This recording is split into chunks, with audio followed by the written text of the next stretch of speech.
नमस्कार, आप देख रहे राष्ट्र प्रथम और मैं हूं तपस्वी आचार्य। आज मैं आया हूं हमारी विशेष पेशकश के साथ जिसका नाम है राजनीति की हलचल। दर्शक मित्रों, राजनीति दो शब्द का एक समूह है, राज और नीति। जिसका मतलब करें तो राज मतलब शासन और नीति मतलब उचित समय और उचित स्थान पर उचित कार्य करने की कला, अर्थात नीति विषयक द्वारा शासन करना या विशेष उद्देश्य को प्राप्त करने को राजनीति कहलाता है। आज दर्शक मित्रों, अगले लोकसभा चुनावों की तैयारी में विपक्ष ने अपनी गोटियां सहेजनी शुरू कर दी है, तो भाजपा ने भी उन नए क्षेत्रों पर फोकस किया है जो उसके लिए अलंघ्य रहे और लेकिन उनके भविष्य में सियासत की तस्वीर मैदानी स्थिति पर निर्भर है, कागजी आंकड़ों पर नहीं। अचानक जैसे चौराई बजने लगी, हवाई कई दिशाओं से एक साथ सीटियां बजाने लग गए और इसी के साथ, जी हाँ दर्शक मित्रों, राजनीतिक सरगर्मियों की ऐसी तेज हवा अभी कुछ महीने से पहले तक अंदाजा भी लगा पाना मुश्किल था। उसी बीच उत्तर प्रदेश, उत्तराखंड, गोवा, मणिपुर धुआंधार जीत से भी भारतीय जनता पार्टी ने एक अलग ही कारवा दिखाया था कि वह इतनी अजय है कि कोई वहां पर मुगालत में न रहे। डिटेल कुछ ऐसी मेरे पास सामने आई है कि आज हम लोग पूरे स्टेट का एक विवरण करेंगे। विपक्ष में हर जगह सन्नाटा वहां पर पसर गया था, तो उसकी तकरीबन साल भर पहले 2021 की मैं बात करूंगा, तो 2021 में पश्चिम बंगाल में भारी जीत से उत्साहित ममता बनर्जी के तेवर भी ठंडे पड़ने लग गए थे। इसी बीच कांग्रेस ने अपने गढ़ पंजाब को भी बुरी तरह से गंवाने के बाद निराशा और वहां पर बिखराव के दौर से बुरी तरह से पस्त थी। अब बात की जाए तो वहां पर भाजपा के हाथों नहीं, आम आदमी के पार्टी से वो हारी थी। डिटेल कुछ ऐसी मैं आपको बोलूंगा कि महाराष्ट्र में शिवसेना में दो फाड़ से शिवसेना राष्ट्रवादी कांग्रेस पार्टी और कांग्रेस की और महाविकास की अघाड़ी सरकार गिर गई थी। इसी बीच आपको भी पता है कि भाजपा का परचम सबसे ऊंचा लहराने लग गया है और लहरा रहा है। तो इसी बीच सरकार की केंद्रीय एजेंसियां भी कुछ ज़्यादा ही तेज़ी से कथित भ्रष्टाचार की शिकायतों पर खास करके विपक्ष से जुड़े लोगों पर छापों का सिलसिला तेज कर चुकी थी। डिटेल कुछ ऐसी सामने आई। लेकिन फिर से एक बार बात करें तो फिर पिछले महीने ही अगस्त की बात करूं तो अगस्त में बिहार में नीतीश कुमार भाजपा का साथ वहां पर छोड़कर फाट कर वापस राष्ट्रीय जनता दल मीन्स के राजदा में कांग्रेस वामपंथी दलों के महागठबंधन की सरकार बना लेने थे। इसी बीच एक साथ तो फिजा बदली और नीतीश विपक्ष को एकजुट करने के दिल्ली वहां पर पहुंच जाते हैं। कांग्रेस में जैसे आग उठती है, इसी तरीके से उस तरीके से राजनीतिक मुकाबले और खुद की पांत में बिखराव को समेटने की राह जुट जाती है और भारत जोड़ो यात्रा और राहुल गांधी कन्याकुमारी से कश्मीर की पैदल यात्रा पर निकल पड़ते हैं।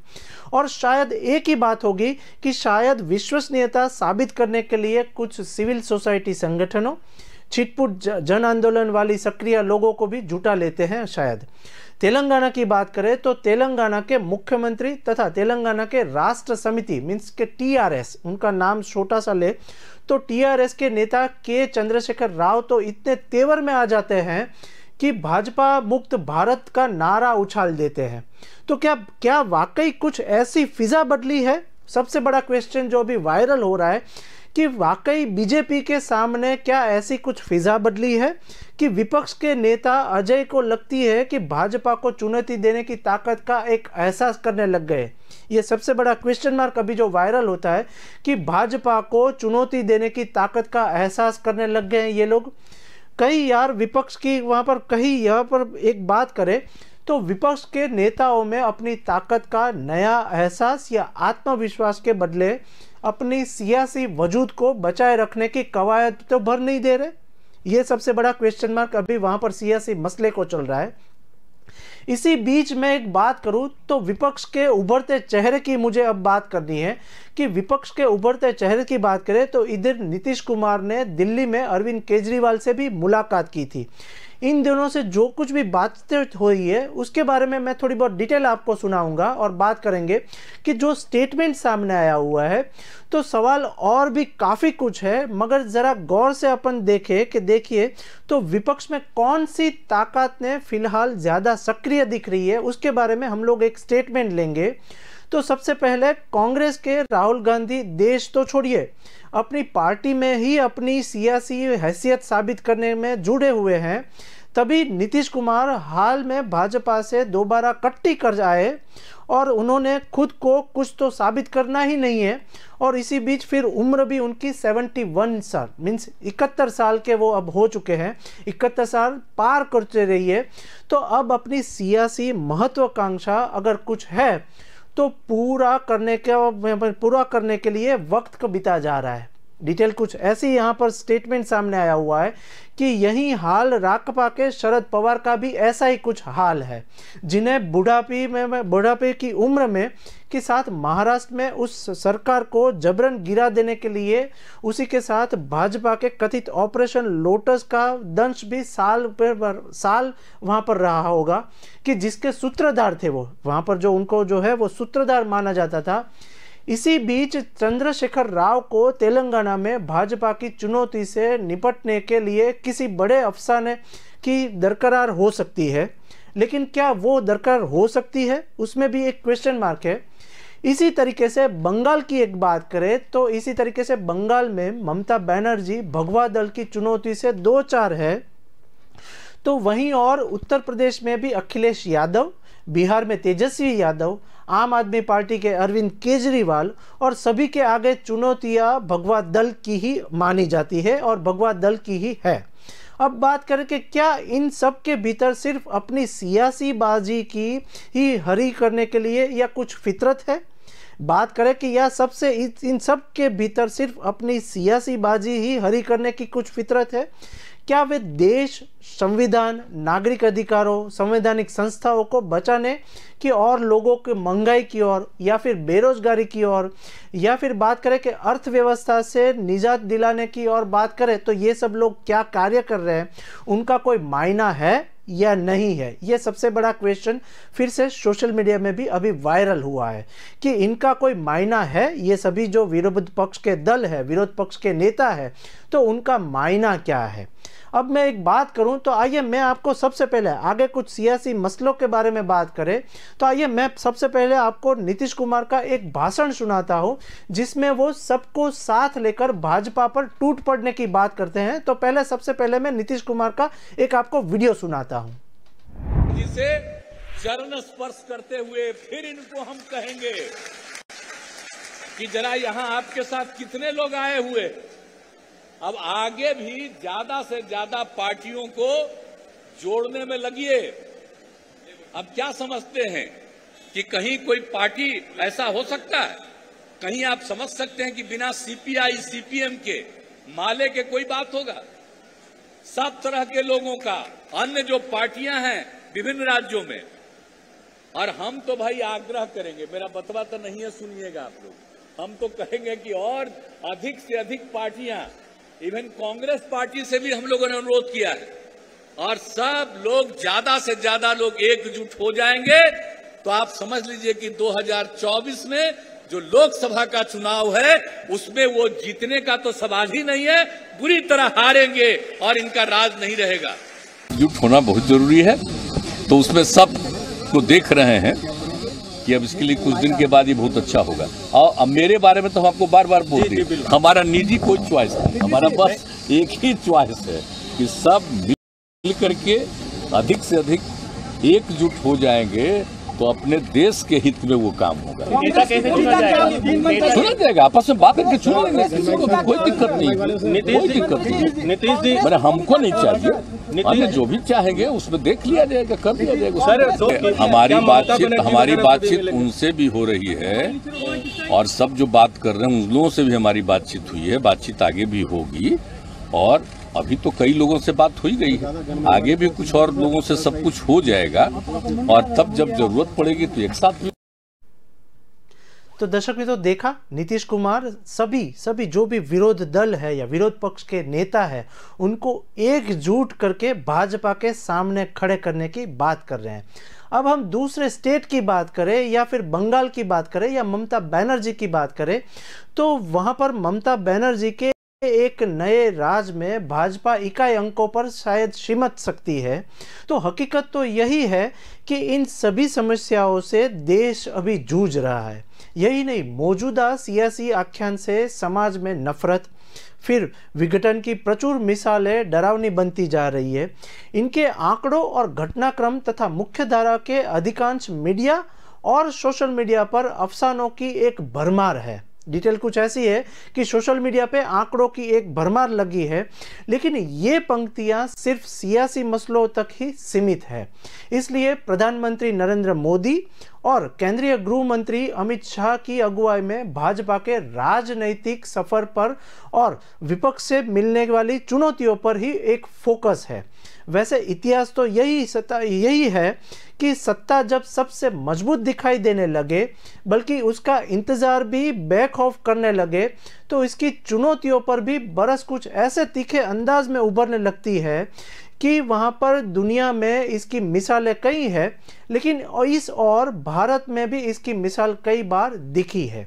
अब मैं बात करूं मोटी मिसाइल के बारे में, तो मोटी मिसालें वो है कि 1972 से 77 में इंदिरा गांधी और उसके साथ 1984 और 89 में राजीव गांधी का एक दौर रहा है। चाहे उसके बाद की बात करें तो 2004 में अटल बिहारी वाजपेयी के नेतृत्व में पहली एनडीए सरकार के दौर में भी ये जोड़ सकते हैं। डिटेल कुछ ऐसी सामने है कि जब लोकसभा चुनावों में इंडिया शाइनिंग के नारे की चमक से ओतप्रोत भाजपा अपनी हार पर यकीन नहीं कर पा रही थी, इसी बीच इन सभी दौर में सरकारों पर पराजय का एक बड़ा कारण अपनी ताकत पर भरपूर भरोसा और अपने गठबंधन पार्टी में टूट फूट रहा है। डिटेल कुछ ऐसी दूसरी मेरे सामने आई है कि आइए सबसे पहले डिटेल हम लोग समझे। उससे पहले गृह प्रधान अमित शाह बंगाल में क्या बोल रहे थे और उसका क्या मतलब निकाला जा सकता है, सबसे पहले वो वीडियो सुनते हैं, उसके बाद आगे की बात करते हैं। स्पष्टता कर जाता हूं, तृणमूल कांग्रेस सीएए के बारे में अफवाहें फैला रही है कि सीएए जमीन पर लागू नहीं होगा। मैं आज कहकर जाता हूं, कोरोना की लहर समाप्त होते ही सीएए को हम जमीन पर उतारेंगे और हमारे भाइयों को नागरिकता देंगे। ममता दीदी, आप तो यही चाहती हो कि घुसपैठ चलती रहे और बंगाल से जो शरणार्थी आए हैं उनको नागरिकता न मिले, मगर कान खोलकर तृणमूल वाले सुन ले, सीएए वास्तविकता था, वास्तविकता है और वास्तविकता रहने वाला है। इसलिए आप कुछ नहीं। तो दर्शक मित्रों, गृह प्रधान अमित शाह के स्टेटमेंट से हम लोग समझते हैं कि एक बाजू अमित शाह और नरेंद्र मोदी है और दूसरी बाजू सब विपक्ष के नेता, चाहे वो नीतीश कुमार ले लो या फिर चंद्रशेखर ले लो या फिर अरविंद केजरीवाल ले लो या फिर राहुल गांधी ले लो। अब एक बात चली है तो मैं बात करूं चंद्रशेखर राव की और नीतीश कुमार जो दोनों साथ में बैठे हैं या उनके पाले में की बात करूं तो बात करते हैं तो क्या मौजूदा दौर में भी ऐसी स्थितियां दिखने लगेगी? वो भी एक क्वेश्चन मार्क है चंद्रशेखर राव की और नीतीश कुमार के बारे में। मोदी और शाह के नेतृत्व में भाजपा की ताकत में इजाफा ऐसे हुआ है जो एनडीए 1 या कहिए 2014 तक की पार्टी ने नेताओं ने भी शायद ही ऐसा सोचा होगा। आज की बात करें तो आज उसकी 70 राज्यों में अपने दम पर या सहयोग के साथ सरकार है और वही देश ही नहीं दुनिया में भी सबसे बड़ी पार्टी होने का एक दावा करती है। डिटेल कुछ ऐसी है, ये जो बात है वो भाजपा की है कि वो सबसे बड़ा दावा करती है कि देश में सबसे बड़ी पार्टी हो तो वो भाजपा सरकार है। इसी और उसकी सदस्य संख्या करोड़ों में होने का एक भी दावा वहाँ पर चल रहा है, और वह कुछ बड़े क्षत्रपों वाले राज्यों को छोड़कर बाकी लगभग सभी राज्यों में चुनाव न जीतने पर भी तोड़ फोड़ के जरिए सरकार बनाने का तरीका निकाल चुकी है भाजपा सरकार। तो इसी बीच उसके मातृ संगठन राष्ट्रीय स्वयंसेवक संघ की बात करें तो राष्ट्रीय स्वयंसेवक संघ के सभी एजेंडे पूरे हो गए हैं, जिन्हें एनडीए 1 के दौरान मुलतवी रखना पड़ा था, या फिर मसलन अयोध्या में राम मंदिर, उसमें कश्मीर से अनुच्छेद 370 हटाने और 3 तलाक की शक्ल में समान नागरिक संहिता, ये 3 जो बात है। इसके अलावा उसके हिंदुत्व के अफसाने का भी सबसे ज़्यादा हल्ला है। अब एक बात करें कि कांग्रेस की बात करें तो हाल में कांग्रेस की भी भारत जोड़ो यात्रा के दौरान कांग्रेस ने आरएसएस की खाकी पैंट को लेकर एक मीम चलाया होता, और वो चलाया तो रायपुर में संघ प्रचारक के सम्मेलन के समापन के दिन वो जो था वो 12 सितंबर को उसके प्रमुख नेता मनमोहन वैद्य ने कहा कि हिंदुत्व की स्वीकार्यता आज देश में भर है, हिंदुत्व की स्वीकार्यता जो है वो आज देश भर में चल रही है, और ख़ास बात बोले वो कि उससे नफरत करके कोई भी अपना प्रसार नहीं कर सकता है, हिंदुत्व की नफरत करके उसका कोई भी प्रसार जो है वो नहीं कर सकता है। अगर इसका पैमाना भाजपा को मिले और वोटों के हिसाब से लगाए तो 2019 में उसे सर्वाधिक 37% वोट मिले हैं। उनको जो है वो 2014 और 2019 में 37% वोट मिले हैं, यानी 63% मतदान उसके आख्यान से प्रेरित नहीं है। अगर समझा जाए तो उसकी 63% मतदान उसके आख्यान से प्रेरित नहीं है, और यही दलील विपक्ष दे रहा है कि अगर विपक्ष के वोट न बटे तो भाजपा को हराया जा सकता है, भाजपा को हराया जा सकता है।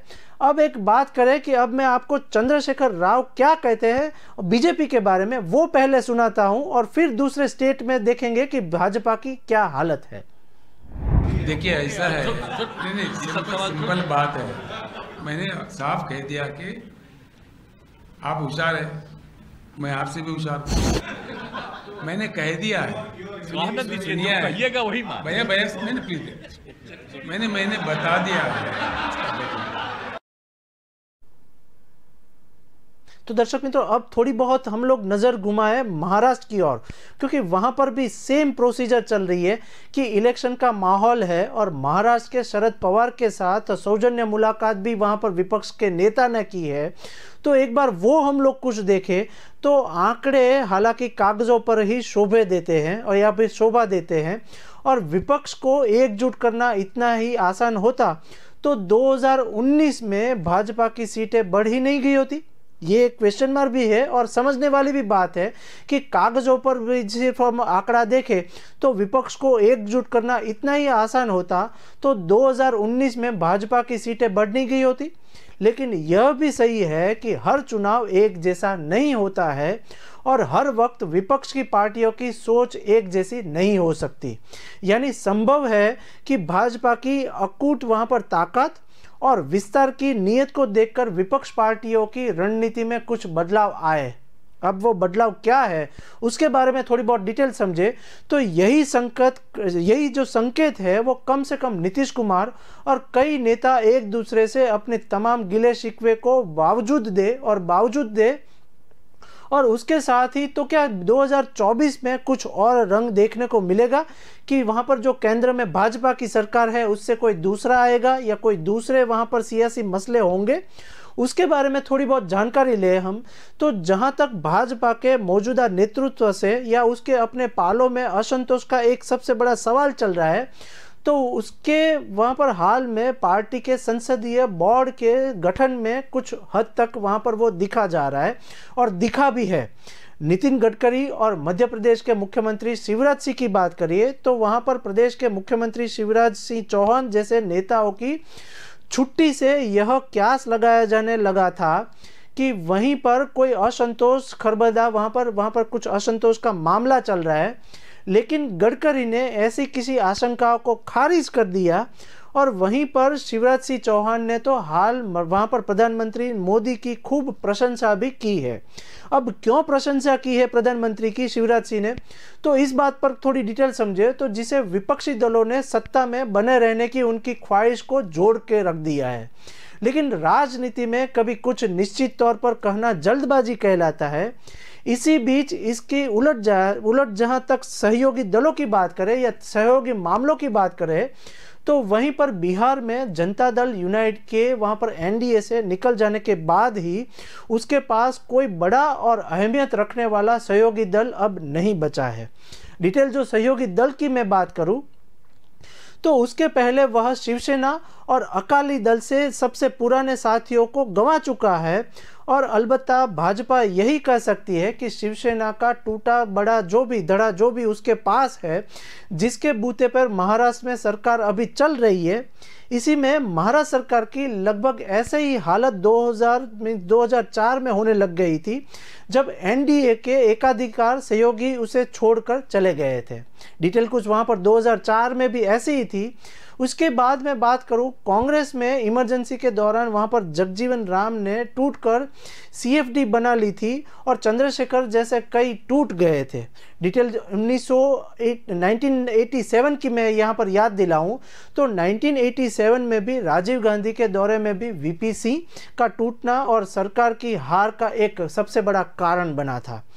इधर जो अब बात करें बसपा और सपा गठजोड़ की नीति कारगर होगी या नहीं, उसके बारे में थोड़ी बहुत डिटेल दूं तो उत्तर प्रदेश और पंजाब का क्या होगा हाल, तो वो भी एक सबसे बड़ा सोशल मीडिया पे और नेशनल न्यूज़पेपर पे वहां पर क्वेश्चन मार्क चल रहा है कि वहीं पर उत्तर प्रदेश और पंजाब का क्या होगा हाल। क्योंकि अब डिटेल जो थोड़ी बहुत उसके बारे में बात करें तो सबसे पहले बात करते हैं उत्तर प्रदेश की।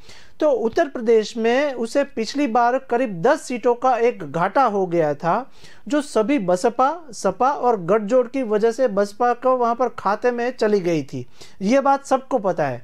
लेकिन विधानसभा चुनावों में मिले वोटों के हिसाब से सपा गठजोड़ के काफ़ी पीछे नहीं रहा है, वो भी वहां पर दिखाई देता है। डिटेल कुछ भाजपा की करें तो वहीं पर भाजपा से उसके वोट प्रतिशत में 2% कम वहां पर अंतर था और इस लिहाज से उत्तर प्रदेश में उसे अपनी स्थिति मजबूत करने की दरकार है। सबसे बड़ी बात है कि उसकी दरकार है। और हाल में रामपुर और आजमगढ़ के 2 संसदीय उपचुनावों में ज़रूर उसने सपा की ये सीट जो है वो छीन ली थी।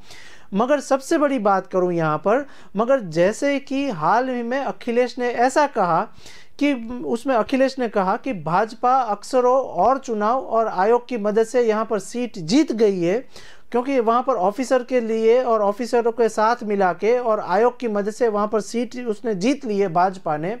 अब हम चौकस है कि मुसलमानों और यादवों के वोट न कट जा सके। डिटेल वो है कुछ ऐसा बोले कि मुसलमानों और यादवों का वोट जो है वो वहाँ पर न कटे और वहां पर भाजपा उत्तर प्रदेश में बसपा के त्रिकोणीय मुकाबले में फ़ायदा पाने की एक उम्मीद कर सकती है, सिर्फ उम्मीद कर सकती है।